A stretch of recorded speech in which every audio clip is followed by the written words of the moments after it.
చిన్నప్పుడు మా అమ్మ నన్ను మా చెల్లిని పక్కన పడుకోబెట్టి కొన్ని కథలు చెప్పేది.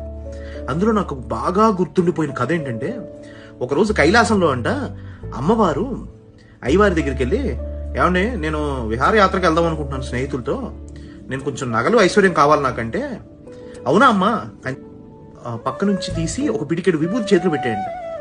అమ్మవారు చూసి ఇదేంటి అన్నట్టు చూసిందండి.